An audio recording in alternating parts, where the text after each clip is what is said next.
Ya, kalau ini harusnya enggak. Ini ada Mars TK Al-Quran, ada himne TPA, terus ada apa namanya, salah satunya ada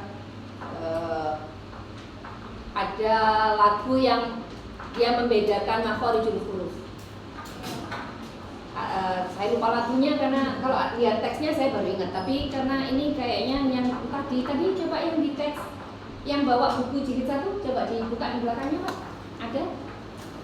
Sama yang bawa jilid 2 tadi yang dipinjemi Ibu, jilid 2 silakan dibuka, di belakangnya ada kata-kata, ada lagunya apa? Itu ada lagu enggak ya? Sambul apa itu? Belajar. Ini ada ini. Abata fajaha dadaroza. Ini ada lagunya. Abata fajaha dadaroza sasha sobo todoang rofawo kalamana adanya. Itu kan ada ya? Ada. Kita belajar membaca Al-Quran, tak usah dieja, langsung dibaca. Ini ada. Jadi ada lagu-lagu yang dikenalkan kepada siswanya untuk memotivasi peserta didiknya. Masalahnya metode Iqra itu tidak ada standarisasi guru. Guru yang ngajar nggak pernah ikut pelatihan, jadi dia tidak paham betul dengan metode Iqra seperti apa seharusnya. Sama seperti Anda dapat smart TV, nggak pernah tahu panduan menggunakannya. Jadi tahunya buka smart TV itu hanya kalau nggak dipakai nonton TV-nya, dipakai hanya untuk ini PowerPoint ya, sharing layar. Kita nggak tahu apakah di situ ada menu-menu lain ya, yang karena kita nggak paham, nggak pernah tahu.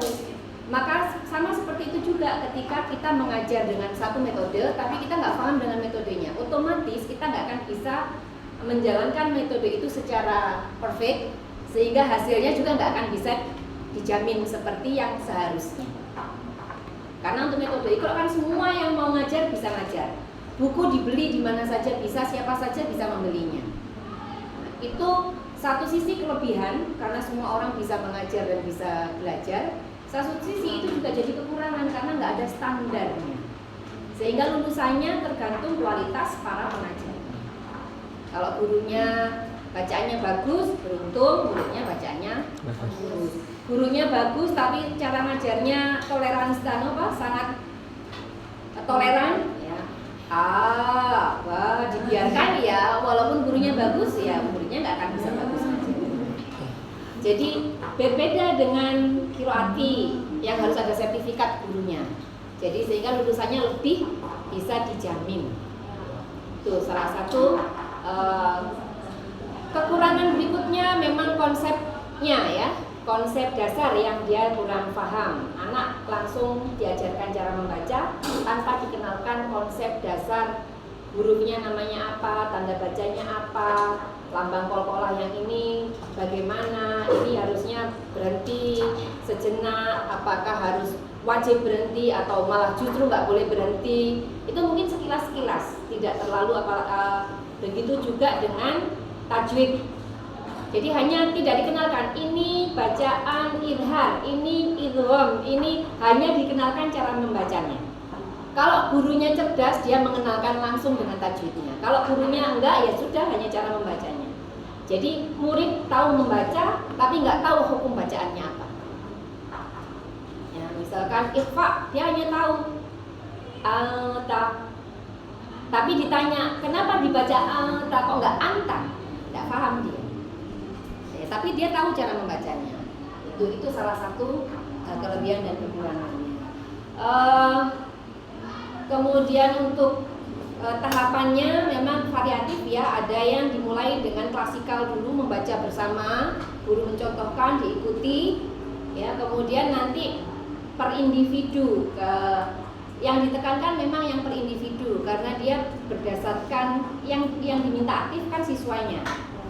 Jadi tergantung dengan keaktifan dari para siswanya. Ya, kalau yang cerdas, pintar, di rumah juga distimulasi, ya dia akan cepat sekali. Tapi kalau yang ngajinya hanya waktu di TPQ dan ngajinya seminggu sekali, ya sudah bisa dimulai. Kemudian Al-Barqi. Al-Barqi ini metode saya sendiri belum pernah mengikuti pelatihannya. Kalau Qiraati saya sudah pernah ikut. Kalau Al-Barqi belum pernah, kita hanya belajar melalui bacaan dan YouTube ya. Al-Barqi itu dia mengajarkan membaca dan menulis dalam waktu yang sama. Sebenarnya kalau untuk anak usia dini, di mana motorik halusnya masih kurang siap, mungkin itu kurang cocok ya. Tetapi untuk anak-anak yang motorik halusnya sudah siap untuk diajari menulis, nggak apa-apa, bagus juga. Karena itu gambarnya sudah saya ini kan ya, saya share di grup, bisa dilihat itu ada contoh ininya. Jadi di dalam cara mengajarnya itu dia menggunakan ada kata kunci. Kata kuncinya itu ada roja, maha kaya, kata wana sama laba. Itu ada lagunya. Jadi sebelum belajar mereka diajarkan dulu untuk memudahkan menghafal kata kunci itu, gitu ya. Saya nggak hafal. Ku muslim yang beriman, ku ingin pintar Al-Quran, ku yakin hari ini pasti bisa. Terus kemudian mengajarkan kata kuncinya. Ada roja, maha kaya, kata wana sama laba. Jadi dia menghafal kata kuncinya. Ada roja, maha kaya, kata wana sama laba.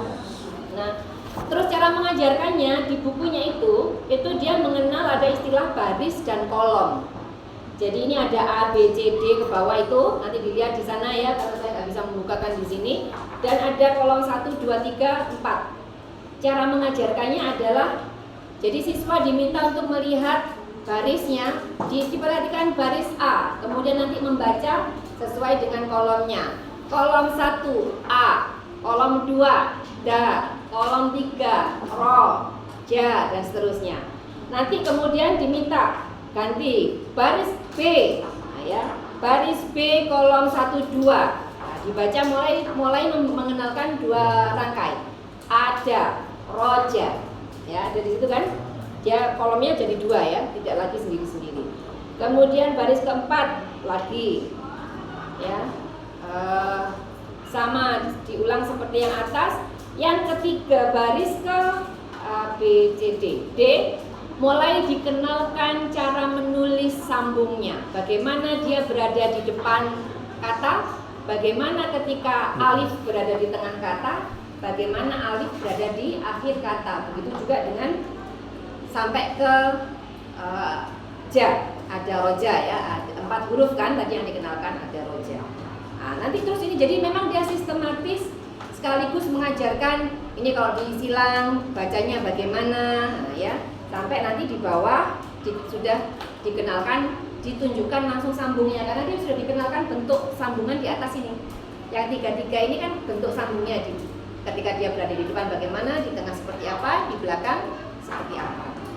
Sampai di paling bawah, kalau Anda tahu itu di situ ada cara menulisnya, menulis hurufnya. Karena ini dia mengkombinasikan antara mengajarkan membaca dan sekaligus mengajarkan menulis. Untuk anak usia dini mungkin agak sedikit rumit, ya. Makanya nanti guru harus mempertimbangkan kesiapan peserta didik. Anda di sini dibekali banyak metode. Harapannya nanti Anda bisa memilih salah satu metode atau mengcombine dari metode-metode yang kelebihan-kelebihannya. Misalkan yang paling mudah kan pakai metode Iqra ya, murah meriah. Ya kan? Tetapi mungkin Anda bisa mengadopsi cara mengajarkan punyanya Umi atau Qiraati. Jadi straight betul, harus kalau A 3 huruf masuk. Ya, kalau Anda ngaji pakai Qiraati ya sebenarnya.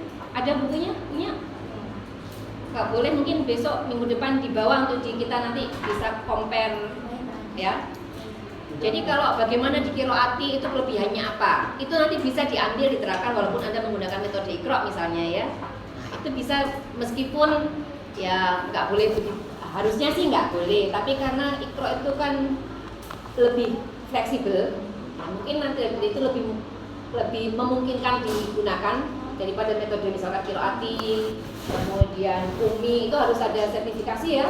Nah itu mungkin bagi lembaga tertentu kan nggak punya yadana, akhirnya harus menggunakan mau tidak mau pakainya Iqra. Tapi karena Anda memiliki kemampuan luas tentang berbagai metode, tahu kelebihannya metode ini, tahu kelebihannya metode itu, sehingga itu bisa digabungkan, dikembangkan. Meskipun Iqra tapi digabung dengan gerakan misalnya. Meskipun Iqra tapi nanti mengenalkan bacaannya, hukum-hukumnya. Nah, kan bisa dikombin gitu ya. Nah, makanya di kelas kita belajar banyak metode. Salah satu tujuannya itu supaya Anda bisa memilih mana yang paling sesuai dengan lembaga Anda. Baik, terima kasih atas